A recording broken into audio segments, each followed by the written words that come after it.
Hello, everyone, and welcome to another episode of Astrology Now, where we dive into celestial conversations about the stars and how their influence shapes our lives. I'm your host, Cheryl Gottschall, and today, as always, I'm joined by our lovely astrological expert, Babula Clement. And together, we'll explore the mysteries of the upcoming lunar cycle and the powerful energies it will send out into our world and into our personal experiences. So whether you're a seasoned stargazer or simply curious about how the universe is aligning for you, this podcast is here to shed light on your path. And while we may not have all the answers, we're here to interpret the energetic waves that the planets are sending our way. And understanding how those energies manifest is uniquely personal for each of us. So join us as we take a deep dive into the wonders of our solar system, exploring the connections between the astrological deities of each planet and their influence on Earth. So, Babuna, let's dive right in and explore the magic of the heavens. Wonderful introduction. Thank you. That's fabulous. Okay, so this is the podcast where we're going to be talking about the full moon, but it's worth, and we often do this, making reference to current energies before we get to the new moon.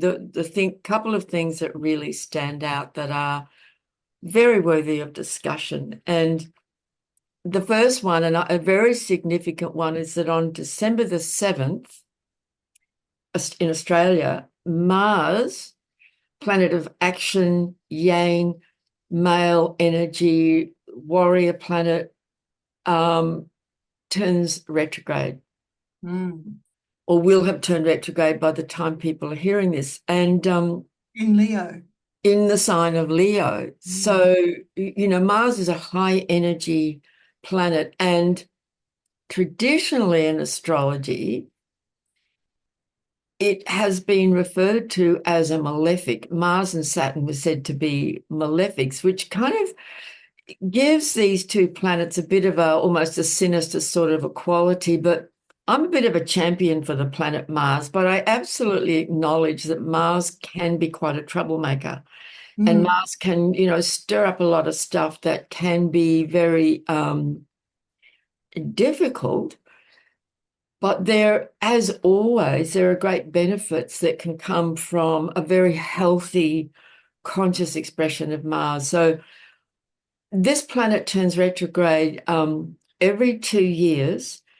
And it's doing so at the end of 2024 on the 7th of December. And it will be in retrograde motion for 10 weeks. But the whole story around this process will actually have an impact for quite some months. So it came into a Cancer, and I just want to, here we go. It came into Cancer in early September, has moved through Cancer at pretty normal speed. On the 4th of November, Mars moved into Leo and began to slow down. And on the 7th of December, comes to a standstill, not literally, but from our perspective on Earth, and begins to turn backwards and move back. So the planet of action and hot, decisive energy is going back. And so in a very fiery sign, this the sign of Leo, which is all about, it's got so much to do with our individual sense of self and who I am and how I express who I am and how I show up and stand up and express our creative individual power, So that's a very dynamic combination. I know quite a lot of people who were born with Mars in Leo. Yeah. Well, Leo is, it can be full of bluster and bragging, and Mars in Leo, I should say. And it loves the accolades, but when it goes retrograde, this sort of forces us to step back and think about that. Like, why do we want applause? Is our ego running amok? That sort of thing, So Yeah. Can we share the stage with others? I mean, yeah, am I really the center of the universe? yeah. So it likes attention, but I think for this, I see this as the question comes up, are we giving enough attention to others, to our family, to our friends? Are we reciprocating in areas of our life that deserve it? Because it's definitely not all about me, is it? Well, that's right. Mm. And it's complex because some people need more Mars and Leo energy, and some people need to tone it down, Yeah, they right? do. They do like, And and take a step back. yeah, yeah. That's right.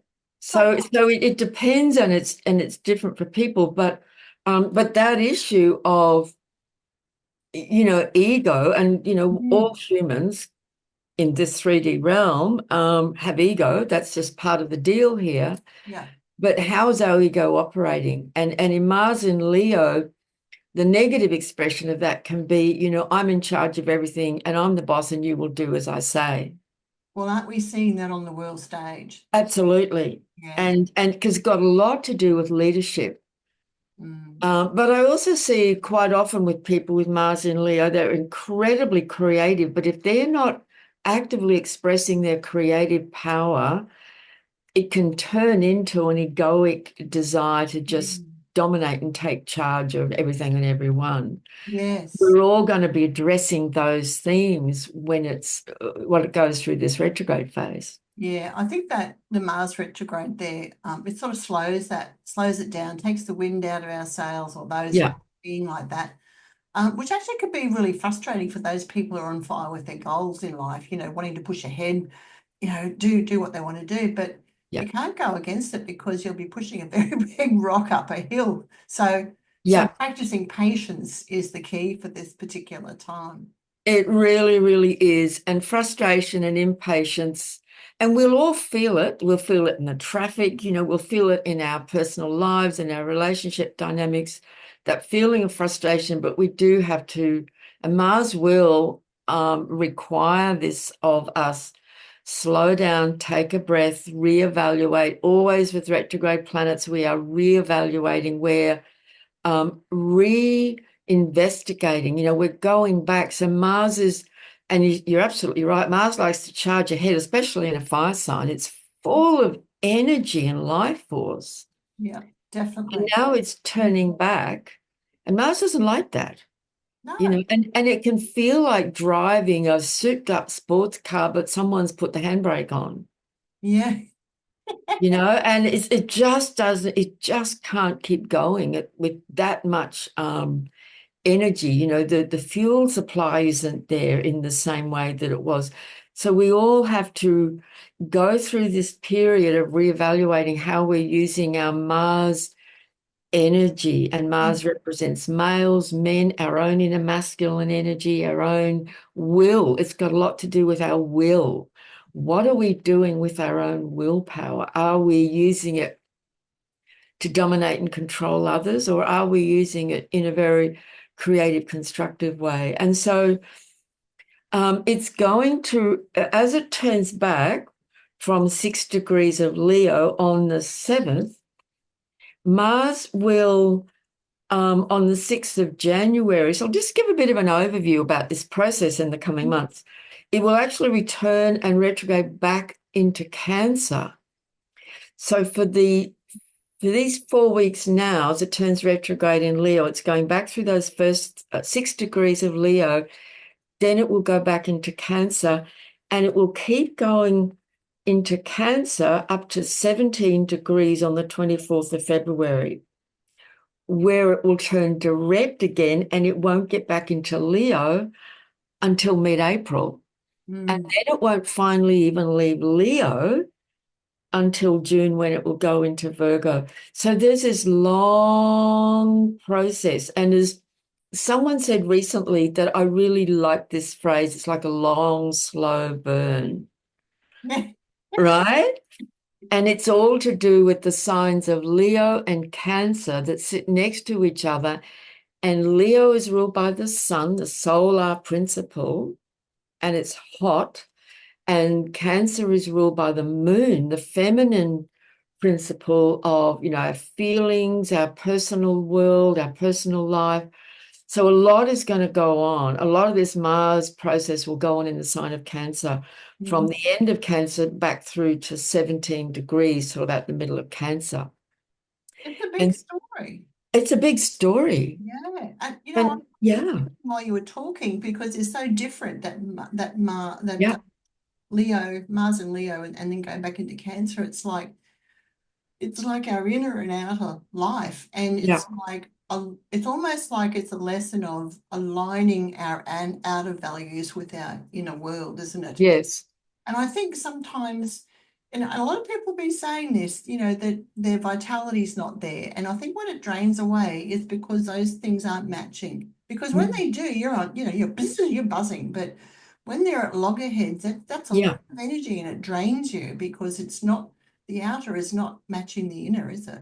that's right. That's right. So, Leo and the sun's all about the external expression of who we are, which is wonderful. But in Cancer, we're withdrawing more from that outer and we're more in our inner world and our inner within ourselves, but also in our home and our family. So a lot's going to be going on in people's personal life, family dynamics, the home, children. And Mars in Cancer can really stir up a lot of energy emotionally, which children display very freely. They don't hold back with their emotional reactions, right? And About terrible twos. yeah. And the terrible twos is an astrological theme because that's when we have our first Mars return and suddenly Mars kicks in and that child is saying, don't tell me what to do. Yeah, yeah. You're not the boss of me, says a 2-year-old when they're having their Mars return. Yes, yes. Yeah. Collectively, I think that's a big story. Yeah. So that the inner child in us all. And of course, we can see on the world stage with a lot of world leaders and political systems, like they're all a bunch of 3-year-olds half the time. Yeah. Like, and so, there's going to be a lot of emotional reactions that are going to be going on. But I think another really important issue here with that Mars retrograding in Cancer is who are we nurturing? If we're putting a lot of energy into nurturing others, are we also allowing ourselves to receive nurturing? Cancer's got a lot to do with giving love and care and nurture, but are we also open to receiving it and letting it in? Yeah, yeah. Right? So self-care can become an important issue here. And what's going on in our personal world and our personal relation, in our intimate life. Cancer feels always to me very intimate and very personal. Like it's right here. It's really close, Yeah, yeah. whereas Leo goes out there in the world and it shines its light. So very, very interesting. Yes, it's the soft underbelly of the crab, like all and inside, I should say. Yeah, Versus the outer, the heat of the world, yeah. that sort of thing. Yeah, Absolutely. And it is hot, especially Mars in Leo. It's hot. yeah. So we've got My grandson has Mars very closely conjunct his sun and he's in Leo. He is always hot, the middle of winter. He is hot. so this is about yin and yang, isn't it, It Babua? is. Yeah. It is. Hmm. And so, like just using those things as a very simple analogy, but analogies work. Like Mars and Leo is throwing off the bed covers Yes. because they're burning up and they're hot. In Cancer, we're wanting to snuggle under a blanket. Yes, give me the doona. That's exactly right. I'm It not getting wants to, out of bed all day. yeah, I know it wants to be really cozy. And Mars retrograde, it feels like we've lost a bit of momentum. We've lost a bit of that driving force that Mars represents. Yeah, so that's sort of like the integration there of trying Yeah, to get it, to come together yeah. in a really much more balanced way or yeah, a thoughtful way perhaps. That's right. And part of this whole journey of Mars going through Cancer and Leo during this period and including the retrograde phase, Mars will it's already made 3 oppositions to Pluto, which will be a part of this whole Mars process. And when those oppositions occur between early November and late April, I think there's one in January and there's another one a bit further down on. And the one in January is when Mars is retrograde opposite Pluto. So things can get extremely intense and extremely volatile. And it must be said, the drums of war are beating. And we know that is true. They currently are. Yeah, yeah. As, leaders are sort of, yeah, I mean, what to say, what to say about that. It's, so, and also we know that, we're, after Mars has finished its journey, well, even actually through it, at the end of March, Neptune's going to move into Aries, which is ruled by Mars. And then in late May, Saturn's going to go into Aries, which is ruled by Mars. So this Mars energy is up.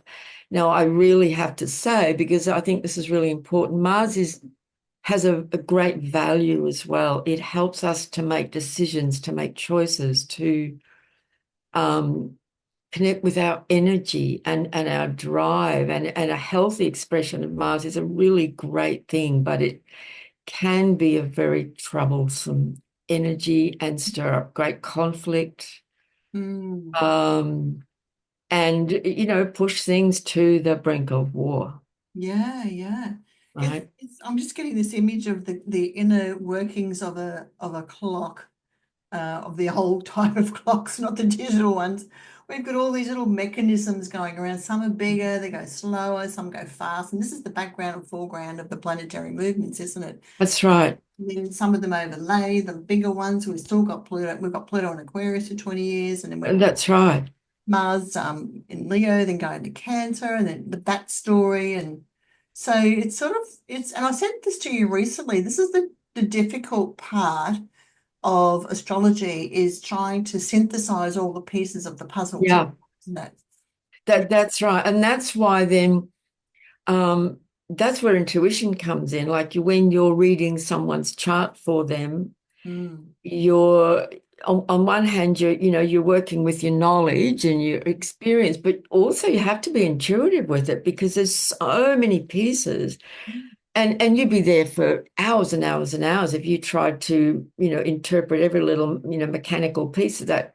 yeah, That's not helpful either. yeah, yeah. So So yeah, this is where these episodes, like I said in the beginning, is about reading the energies, but it's like the map is not the territory, like yeah, this is laying it out for us, but we don't know what's going to happen. yeah, yeah.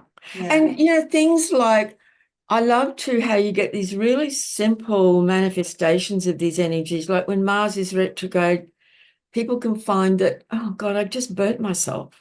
Yeah. Right, right. That hot energy of Mars, because where we might, you're in the kitchen, you've had a big day, you've been rushing around, you've got to quickly pull a meal together, and you're not paying attention and being focused. Mm. You might be stressed, that buildup of stress energy, which can be very Mars.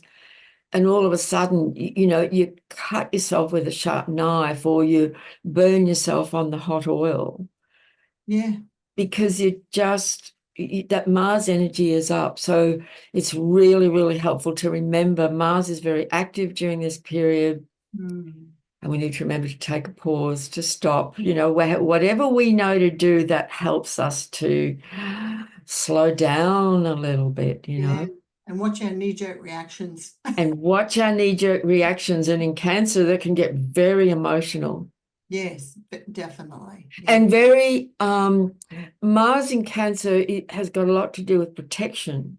Mm. And at its best, it can be, well, I will do what I need to do to protect my loved ones and protect my home. Mm. So Mm. those issues, in certain countries, are we protecting borders? What do we need to do to protect our home, and even our own personal space energetically? Yes. Are we letting people invade Mars, our personal energetic space, and how do we handle that? Are Yeah. we able to have boundaries and say, actually, even sometimes, sometimes people, they're talking to you and they step up really close, and you just go, and you step back and they come forward Yeah. In your space. like that. It's like, will you take a couple of steps back, please? Like, are we able to use our Mars to say, actually, that's really uncomfortable for me. Will you step back? You're too close to me. Yes. Yeah. And Yeah. what that brings up, some people will find that extremely difficult to do. I think when we sort of talk about these different things, it's good to remember that the planetary influences impel us, but they don't compel us. We can still make decisions, about Yeah, how we'll respond to situations and yeah, people, etc. yeah. Mm. And I feel there's a lot of the more in our life we've been doing healing work and personal transformation and spiritual growth and so on, Mm. we are able more, I think, to work with these energies and understand them and we can still be susceptible, of course, to being stressed and having an accident. So Mars retrograde injuries that can happen so quickly. Mm. Um, so it's very, very important to be very aware of when you're in traffic with Mars retrograde. Mm. People get impatient. People are not paying attention. Yeah, road They're rage. stressed. They're wanting to cut in and they're running late, all of that stuff going on. So yeah. Mars, of course, also rules the military, Mm-hmm. right? Mm-hmm. And yeah, so what's this space? There'll be a lot going on. And all these energies of Mars and the sign of Aries are going to be very, very, very, very active in the chart of the United States. Yeah. All over this period and all through 2025. So, they're kind of on a knife edge at the moment. So in this Mars retrograde in Leo, and I know we haven't even gotten to the moon yet, but we're getting there. We'll get there. It's really that it's not one of those background stories that we need to be aware of, isn't it? That's right. So Mars in Leo retrograde. So there's is I mean, could it be aligned to something like having your finger on the trigger, but when the retrograde comes in, it just eases off a bit? Do you think? Hopefully, yes, yes. Don't know. I guess we'll see. Yeah, we will. Yeah, and you see, it could be that some countries feel like, rightly or wrongly, they have to do something dramatic to defend their nation and in their mind or in their view, and it may be very real in some situations, Yeah. right? This could be very real. So things could really escalate to that point Hmm. where a decision has to be made, and one would hope that the person in charge has a certain wisdom and intelligence about the ramifications of such a thing, but yeah, so on all of this applies to the world stage, but it also applies to our own personal inner energetic field, but also our personal life and the people in it. Yes. Yeah. It's Yeah. yeah. Hmm. So yeah, So that's that. so that's that. So that's going to be going on for some time. So, we'll be mentioning this from time to time over the coming weeks and couple of months. And then very, very close to this on December the 8th, which is really over a period of a few days, Neptune, very slow moving Neptune, which has been moving in retrograde motion for the last 5.5 or so months, is going to be turning direct. And so slowly over that coming week, Neptune will begin to move forward once again. Hmm. And slowly over the weeks, we'll pick up a little bit of momentum. It never moves fast, but and there will be, with Neptune, we're talking about our dreams, our intuition, our higher spiritual aspirations and our intuition. And this can be a time when we feel like maybe I think it's a great time to really consider, like, what do we really and truly dream for Hmm. in our own life, in the world, and begin to see that that's a real possibility, and to give that some energy, and to really support our imagination, Hmm. because ideas usually start in our imagination, don't they? Yeah. Yeah. Is it about perspective too? Like our perspective on things, how we It frame? it it can be, but not in a mental way. No. No. not in an intellectual way. It's very much more about intuition and feelings and a Right. sense of things, and it's Right. not at all an intellectual mental energy. Oh, okay. Because I was thinking about, Neptune rules photography and films, doesn't it? It does. So that's sort of like you're getting the right perspective, you're sort of capturing something.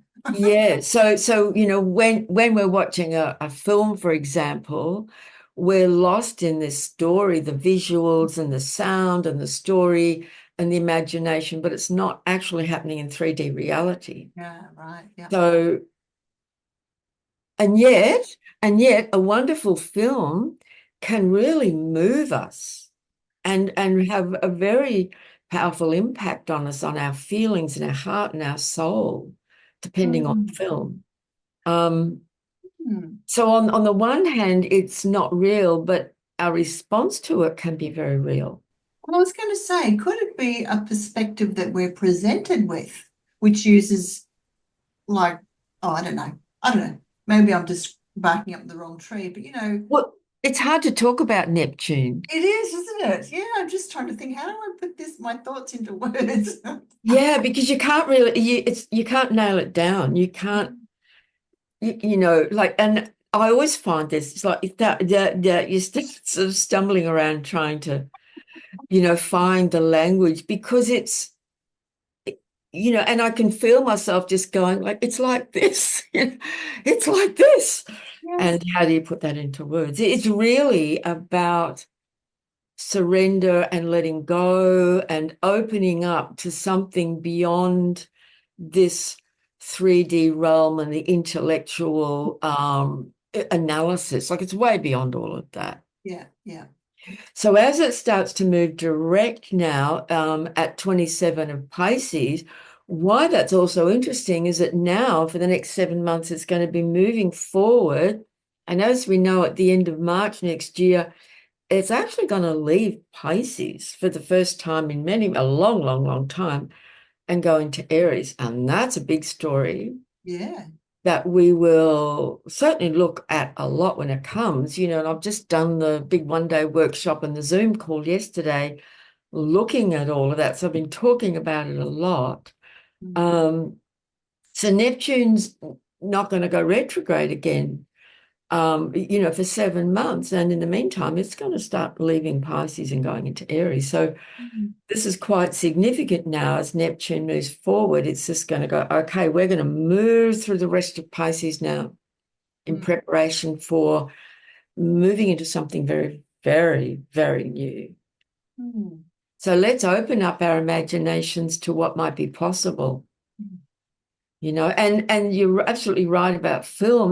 Neptune is the imaginal realm of film and music. I always feel it's like the muse, opening to the muse and what wants to come through that can transport us. When we look at an amazing painting or listen to music that really moves us, it transports us into another reality, Yeah, yeah. beyond this physical one. Mm. This logical one, it takes us somewhere else. And we love that. It's important. Or when we're in deep meditation or sitting with a spiritual teacher, or we're in a shamanic journey, that Neptune realm is what's opening up, Yeah, actually. yeah. And you come back out of that, and the next 2 days later, you might think, oh, was that even real? But when you're in it, it's very real. Yeah, it's like the liminal realm that people go to during a near-death experience, for Yeah, example. It's not yeah, tangible, but it's real.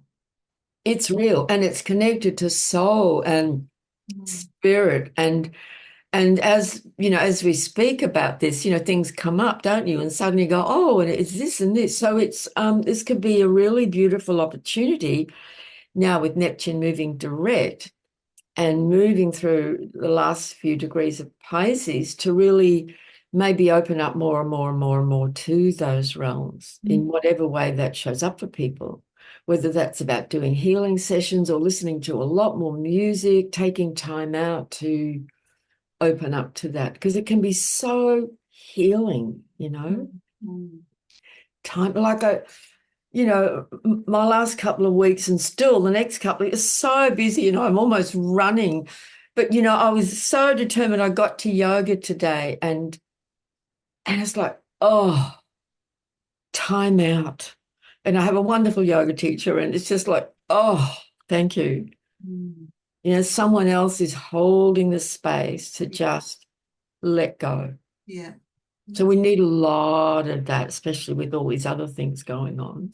I So hear you. what is that space for you? Is it music? Is it art? Is it yoga? Is it meditation? Is it going to the beach and just switching off from absolutely everything? Mm. Mm. Yeah. Mm.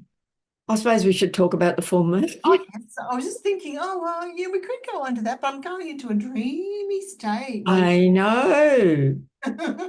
So as we talk about Mars, we get all fired up. yes, yes. And then we talk about Neptune and we're like, and we're drifting away somewhere else. Yeah. Yeah. Very interesting how that happens, isn't it? It's wonderful. So it's very, energetically, it's just very real. Yeah. And that's also why as the planets are moving, we're energetically responding because we're all connected. It's all one, really. It's Yeah. all one big field. It's true. And yeah, I sort of can feel myself just drifting away. Come back. Earth calling ET. All right. So full moon, huh? On December the 15th. Mm. Um, so we had 2 weeks ago the new moon in Sagittarius. So we're still in Sagittarius season with the sun going through Sag, and then the moon will arrive in Gemini and align in opposition with the sun at 23 degrees. Mm. So that's a pretty dynamic, buzzy, high energy kind of combination, those two. Yeah. Yeah. Yeah. It is. I'm just thinking about the Gemini Sagittarius polarity of this full moon. It's on that Yeah. mental axis, with the Gemini representing the lower mind and Sagittarius representing the upper mind. Yeah. And remember, Sag is fire. Mm. So it's so interesting. It's the mind, but it's mind with vision and inspiration. It's not logical and in the way that Gemini can be. It's not just information, which is Gemini. Mm. We love information. It's now how do we take that information into a higher space where we can have a sense of vision and possibility and higher meaning. Yeah. It gives life meaning, doesn't it? Yeah, it does. Yeah. Yeah.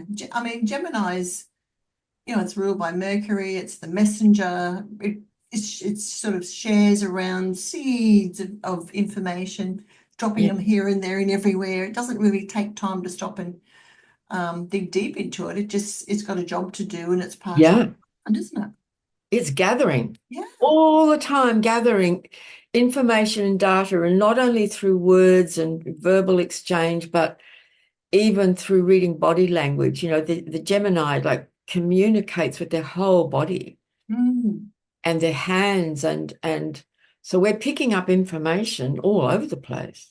And it can be that thing of, I think this full moon is like you come across someone sharing something or an idea or a point of view on social media or in a conversation. Mm. It might be a piece of information or a perspective, and straight away it takes you into, oh, and it opens something up. Mm-hmm. It might have been a simple sentence that they said. That to me is very Gemini Sagittarius. It opens us up into a bigger vista, which is very Sag. Mm. Mm. Yeah. Mm. This axis also has a great deal to do with education, but also the media.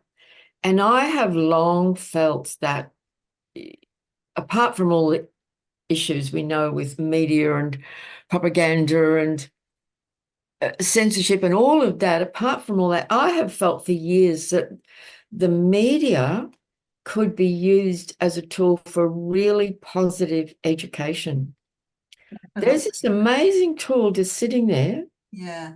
People could be educated in so many amazing, wonderful ways about life, about so much.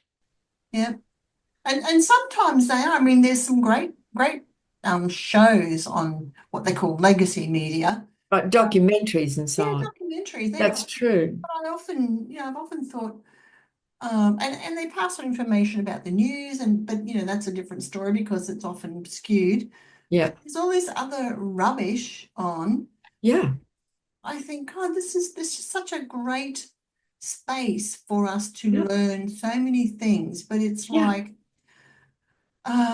there seems to be a damning of Yeah. human growth, Yes. human um, um, passing on knowledge to people that would be helpful to the planet, isn't it? Exactly. Exactly. So hopefully in times to come, those amazing tools Mm. will be used in a very, very positive, constructive way, for the betterment of this world and the people. So that's my hope. But this axis has a great deal to do with that, the Gemini. And you'll see journalists and people in the media, whichever aspect of the media, they will, most of them are going to have, things in their chart in Gemini and Sagittarius. Mm. That Yep, axis will show up again and again and again. yep, Um, and it's the gathering of data, the exchange of ideas through Gemini, and then the dissemination of that into the bigger field of, the world. definitely, definitely. Yeah. Mm. Yeah. And so, education, but both primary education out into, higher education and also spiritual education as well. Yeah, yeah. I was just thinking while you said that about gathering information, sharing out to the world, it also works the other way. It's like there's all this information out there. Let's distill it down and get the facts. Right.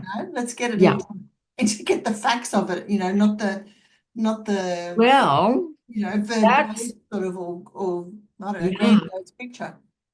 Well, that's where Virgo comes in, even though Virgo is not really connected to what we're talking about right now. But on the mutable grand cross, the four mutable signs are all about this theme of knowledge, information, truth, and how we experience that. And those four signs do that in their own way, but they're all connected and they're all ruled by Mercury and Jupiter traditionally. I'm gonna say that. And so Virgo is the quality of discrimination. How Mm, do we sift through all that information and knowledge to find the gem, the kernel of what's really true, and then how do we apply that in a very real, practical way? yes, That's exactly. Virgo's job. Yeah, yeah.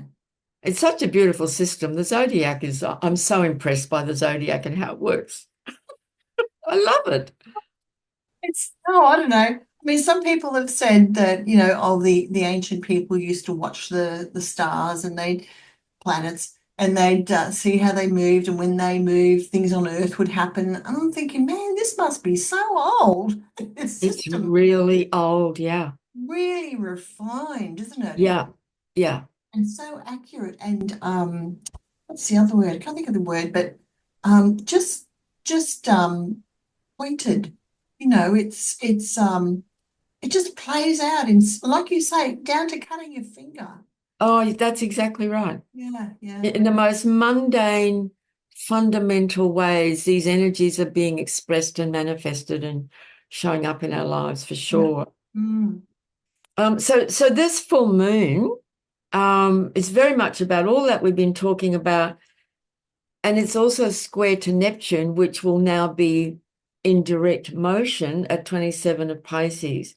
So mm, here comes the Pisces part of this mutable grand cross. So I mentioned the Virgo before, but the Pisces part of it is about trust and faith mm. and imagination and intuition and a surrender to something higher beyond the realms of just logic and the mind, but they all work together. They're all part of a whole story. So it could be very interesting around this full moon to do with information coming through, and masses of information are coming through all the information channels on planet Earth. What's real? What's true? What's a smoke screen? What's propaganda? What's an outright lie? What feels true? And so the Neptune in Pisces part of this is what feels true to me and resonates with my soul and my being. Mm. I see it as more along the lines of, full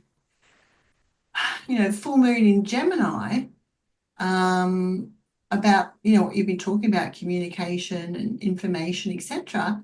But then you've got this square of Neptune in Pisces, which leaves it a bit bamboozled.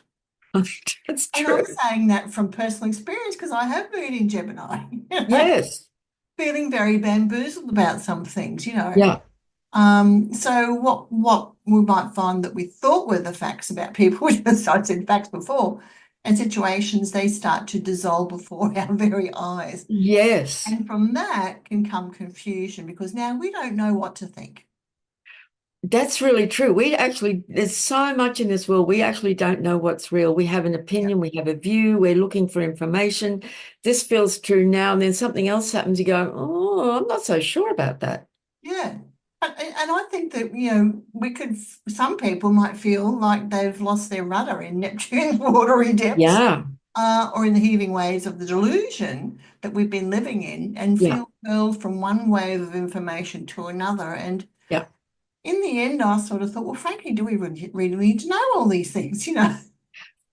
And as you say that, I think, one of the ways I tend to approach that, there are certain things that feel to me to be true. And I go, that feels true to me, but I keep trying to maintain a we'll wait and see position so that I don't get locked into, I know this is right, because I'm actually not entirely certain because there are so many smoke screens and there's so much deception. Yeah. And that's the Neptune. So I just try to stay really open, hang loose. I'm kind of leaning towards that point of view. And the more information I get that feels right, but I'm still staying open to wait and see. Yeah. And the analogy that I sort of think of is, just let yourself bob around on the ocean, of information like a cork for a while and see what takes. Yeah. Let things play out. That's let things play out. Because on one level, it's all a big movie, which Yeah, is the Neptune exactly. part of this. Yes. As the mystics in India always described it as Maya. At the biggest level, all of it is an illusion, a dream, a story that's playing out, and it seems very, very real. So yeah, that feeling, I think, Cheryl, with this full moon of information overwhelm could be Yes. very much a part of this with the Neptune influence, just too much and very wise. And it can play it as simple as, oh my God, I'm so busy over these few days. There's so much information coming. There's so many appointments. I can't keep up with it all. It might feel like that for some people. And Yeah. for others, it can just be a feeling of, that's it. I'm just turning it all off. I can't, it's too much. Yeah. I need time out. And that full moon in Gemini, I'm just having a quick look at the chart. I think it's only 4 degrees away from Jupiter in Gemini, Yes. right in Gemini. That's right. So Jupiter's been amping up the whole Gemini thing since the middle of this year. Yeah. So we've Yeah, got full moon in Gemini, and that's the moon is 4 degrees away from Jupiter retrograde in Gemini, squaring Neptune in Pisces. I mean, it's a yeah. bit of a mess. Well, I'm like it's and navigating the murky waters. because it's all mutable, everything's moving very quickly. Yeah, yeah, The mutable signs it's like quicksilver. It's constantly changing, yes, constantly changing. yeah, I was saying this to my daughter just yesterday, like we're just dealing with so many moving parts at the moment, every single day. yeah, And we just have to be extremely flexible. And suddenly the plan we have to every day we have to have a little mini meeting, to figure out what's happening today and who's doing what, and is that in your diary? And we missed a very important appointment the other day, and and Mercury's See, I can't even remember. Is Mercury retrograde right? Yes, Mercury. See, I can't even remember if Mercury's retrograde. Yes, it is.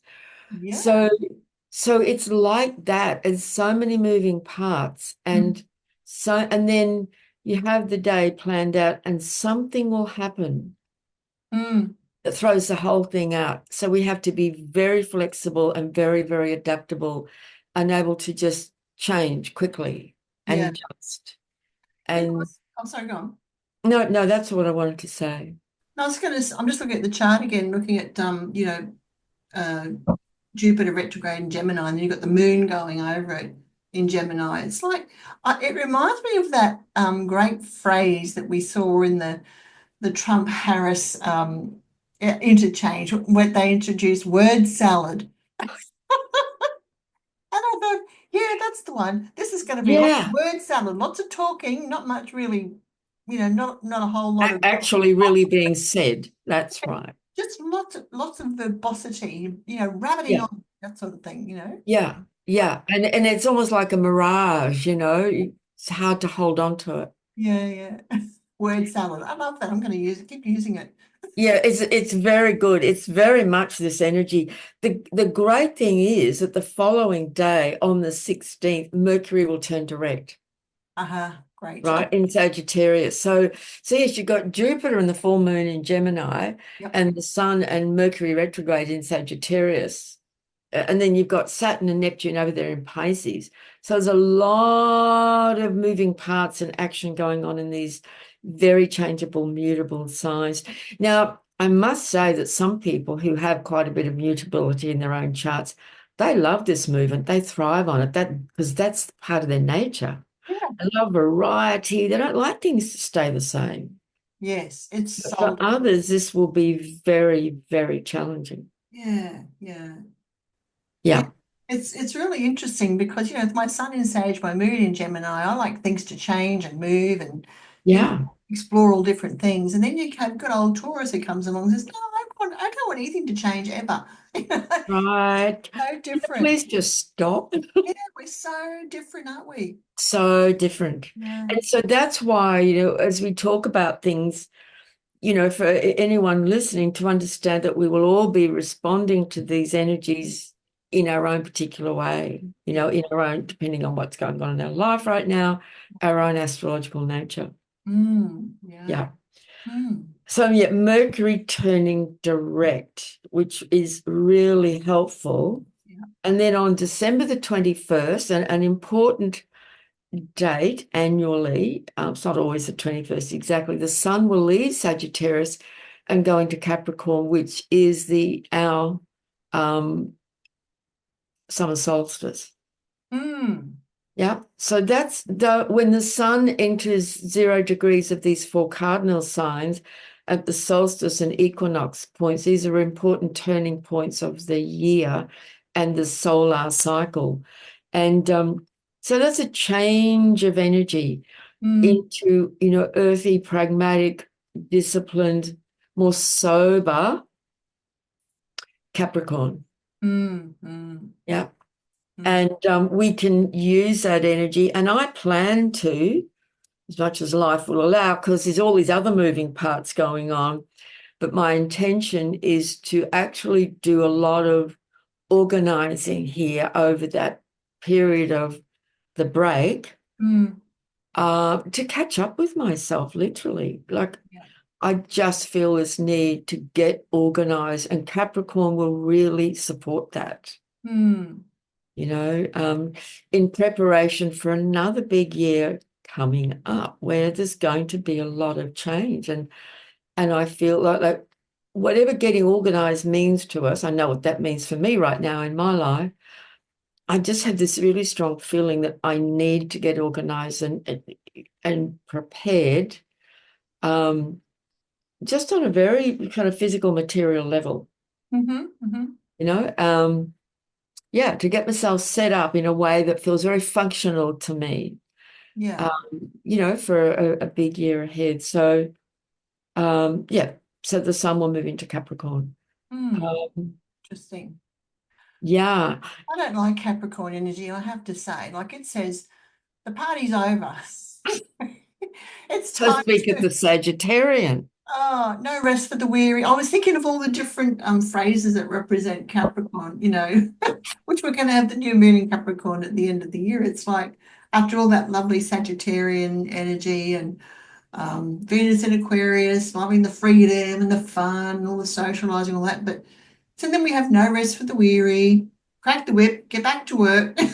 you know, Nose to the Roast to grindstone. the grindstone, roll up your sleeves, put your shoulder. Yeah. You're like, Yeah, get your act together, get it together. oh, And no. it's so interesting, isn't it? And that's a whole other conversation that our Christmas occurs in the Capricorn month. Yeah, isn't that weird? Well, there's all kinds of esoteric associations with that, Yeah. but it is really interesting. And as we do know, Christmas for some is a very joyful time, and they do enjoy it and they celebrate it. And for others, it can be a very, very hard time, Mm. quite a challenging time.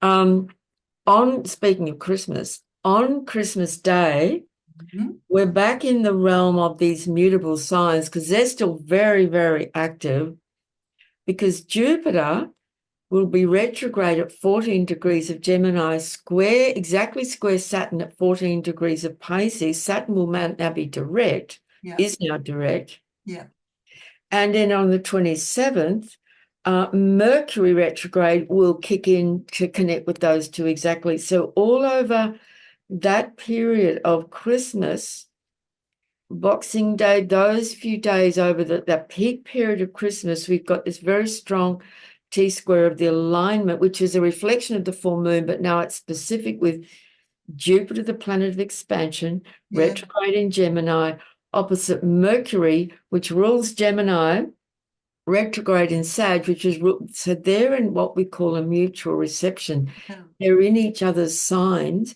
They're Mm, both retrograde. So there's this incredible exchange of energy. It's like there's all this information mm, and thought forms being reorganized and realigned. That's how it feels to me. And mm. it's all moving quite quickly. And they're both getting the square from Saturn over here in Pisces. Yeah, yeah, So there could be some very powerful, important conversations going on for people because it's often a time for families over Christmas, yeah, yeah, yeah. in family dynamics, including in the world as well. And I just have this feeling because I'm feeling it in my own life as well. And when I look at that and just feel into it, it feels like, okay, there's important choices, decisions, information that need to and things may not go according to plan necessarily. So we have to be adaptable and respond to what's required in the moment Mm, because there's a kind of realigning that's going on. mm. A kind of sorting things out. And I don't know why, but tarot's just popped in. Some people who like to use the tarot may find that, drawing some cards and asking some really important questions about, or just calling in their own tuition. Okay, what do I really need to know right now? Yes, What's the really important information that I really need to know right now during this time or in this situation? yeah, yeah. I mean, Jupiter square Saturn that's not great. You know? Well, yeah, they're having to, adjust and accommodate to each other because Jupiter's so expansive, isn't Yeah. it? And Saturn saying, It's bringing the in yeah, human. the down to like, well, this is just you just have to deal with this. And Jupiter's over here going, but I want to just keep expanding and I don't want to have to deal with that. So it's a very important combination. It, Again, there's a whole backstory about those two guys, but when I, they work together well, it's very can be very effective and we have to deal with this constricted situation. And are we going to get the most useful information that we can to help us navigate through this situation that's just come up? yeah, I sort of liken it to trying to fit a square peg into a round hole. Jupiter, Saturn. forcing it into Jupiter. And what happens when you do that? We go, oh, that doesn't fit. You get scratches while you're trying to put the peg down, that sort of thing. Yeah.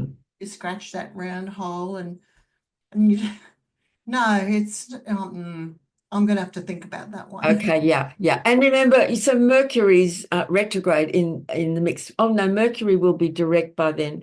But yeah, Mercury's in the mix as well. So there's a lot of, I think this during this whole period with all these mutable influences so strong, there's a lot of we have to keep adjusting to new information that comes in. Keep adjusting. Okay, I've just come across some information that's hopefully really helpful, but it means I have to adjust my thinking. Yes. And that the way I was thinking about that isn't going to fit and work in this situation. Yeah, yeah. I can Right? see a lot of problems coming up there. Yeah. I can see this going on in my own life with some current situations, like having to continually adapt to, oh, okay, now we need to do it this way. Yeah. Yeah, yeah. And that can include other people too. Other people might be part of the story and they may have an important role to play in the dynamic in some shape or form. So Mm. yeah, in a very interesting time. Now, then on the 30th, as we lead up to the new moon in Capricorn, Chiron will turn direct. Mm-hmm. And Chiron's traveling through Aries. Chiron's been sitting around this kind of 19, 20, 21, 22 degrees of Aries for some time.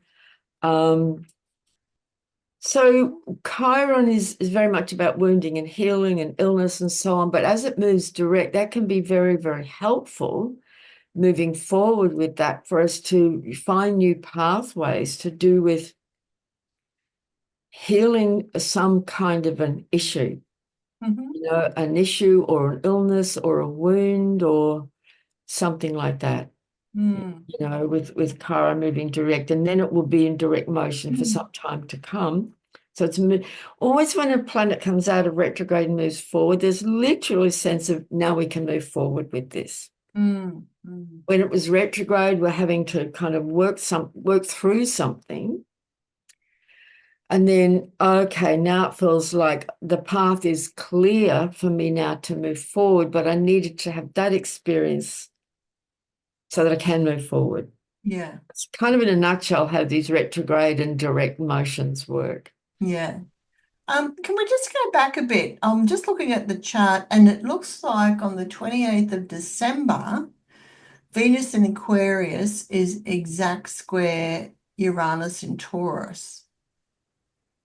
28, I've got bits of paper all over the place here. I know I've got We that. covered that, but anyway. Okay, so I'll say that again. Venus. Venus in Aquarius is Yeah, 23 degrees, yeah. square Uranus in Taurus at 23 degrees. On what? Yeah. So, how did I miss that? I Mm, didn't make a note of that, but absolutely. that's okay. Yeah. Absolutely. I think we should talk about that a bit. Uh, Definitely, because straight away, there's another mutual reception. They're in each other's sign. Yeah. So, Yes. you and I both enjoy Venus and Aquarius because we both have that. So we Yeah. like, right? And because Venus is, the heart, it's what we love, it's how we express love, how we, what brings joy and pleasure and enjoyment. And it's all about, knowledge and truth, but also that, engaging with like-minded people and being Yeah. with our own tribe Yeah. and exchange of ideas and all the growth that comes from that.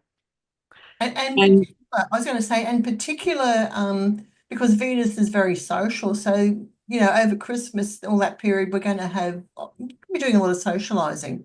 And Venus in Aquarius, we're probably going to find we're going to have conversations or be with people, like you said, like-minded, but have conversations that are out of the box, that they're unusual, yeah, or be drawn to people like that. yeah. And when with the square to Uranus, Yeah. which will be going on over a number of days there, Uranus is in Taurus, which is ruled by Venus, and Venus is in Aquarius, which is ruled by. So again, we've got these mutual receptions again, and so they can mutually support each other. But it is a square. Now, when you see in someone's birth chart or someone's having a transit of Uranus square to Venus, in the very old astrology books, that was often traditionally referred to as the divorce transit, right? Because Uranus is very good at breaking things. It cracks things open because some really major change needs to happen here. So there can be some change going on in people's relationship dynamics, but Uranus is primarily about awakening. It's change so that there can be an awakening. Yes. And so it can be quite an exciting time around relationship dynamics, but it can also put some relationships under a lot of pressure because something's about to crack open. Yeah. Yeah, I think so. Yeah. What I think, because that Taurus is there, it's really, there's a little bit of stabilizing energy there. So I think for me, I sort of see it as needing to remain thoughtful before we make rash decisions about change. That would be very, very helpful. Absolutely. Yeah. Don't burn your bridges before you cross them. Think things through carefully Yeah. before making Yeah. decisions. But And but also make sure you stay true to yourself too. yeah. I mean, and Aquarius is very much that impulse for freedom. And so, Venus in Aquarius puts a high value on freedom, big time. Like it's everything. If you're someone with Venus in Aquarius, what do you love? You love freedom. And it's super important. And you would need and want that in your relationship dynamics, not only with a partner, but with your friendships, with Yeah. everything. You need to feel like you're free, like there's a lot of space in there and that you can accept each other as you are and no one's trying to control you and control your thinking and so on. So that's the kind of stuff that can come up for Mm, some people. yeah. I can just see it Um, now. Don't tell me what to think. yeah. So that could also show up as rebellions and Yeah. revolution. I mean, rebellions and revolutions are already very active on the planet. So there could be more of that going on as well. Mm, So the new moon on the very last day of the year. So we end the year with a Capricorn new moon at 9 degrees. And as I look at that chart, that new moon at 9 degrees really doesn't have any really major big aspects. We've had some doozies throughout the years. Some of the new and full moons have been aligning with some very powerful planets. This one feels a bit like, it feels a bit calmer, can I say? There's still all these other energies going on in the background, but I think this would be a really good time. I mean, I don't know about you. Well, I'm not someone who's into New Year's parties. I'd rather go to bed and wake up refreshed the next day to start the new year. me too. But, that's because I'm not 20 anymore Yeah. either. That's a part of it as well. But Yeah. I think this can be a really helpful time on that last day of the year to really take a pause, to stop and to get a bit focused and to really, in quite a sober kind of a way, to evaluate the year that has been and to consider, because the new moon's always about the birth of a new monthly cycle. And, it's the dark of the moon. It is, and it's Capricorn. I think it's a Mm, very good time to really clear the deck on that New Year's Eve day and just take a pause and really reflect and prepare for a very interesting year to come. yeah. I think the word for me that comes up is consolidate. Yeah, good, very good word for Mm, that. yeah. Absolutely. So gather yourself at the end of the year and go, Yeah. I guess that's that refining and distilling of the year, the Yes. experience of living another year and Yeah. getting the seeds for that and then taking it into the aspirations for the new year. That's right. Mm.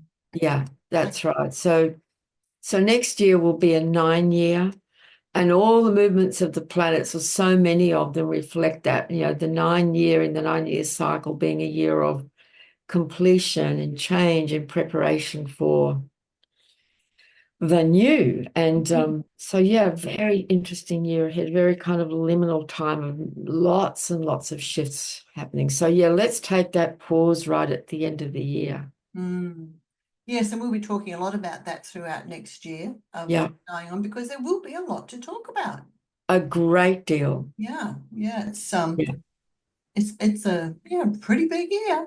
yeah, it is. Yeah, So those who are watching, if you've stayed with us till the end, thank you so much. Really yes. appreciate you tuning in. And remember to give us a like. If you like this episode, give us a like. Leave comments, share around with friends if you want to.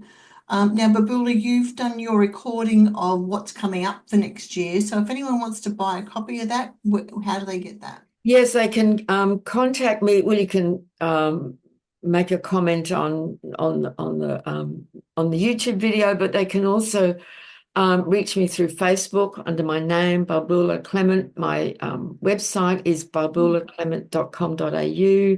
You can message me through there. I have a beginner's foundation course happening here in Brisbane next year. But yeah, the recording, it's a 3.5 hour webinar that I did yesterday. That's the whole replay is ready. It's already gone out to people who um, uh, booked that. So that's available. Covered a lot because there's a lot coming in next year. We went to your workshop last week and it was a whole day Yeah, of yeah, information. There's a lot going to happen. So yeah, yeah, very interesting. yeah. Well, I feel all talked out now with all that Gemini energy.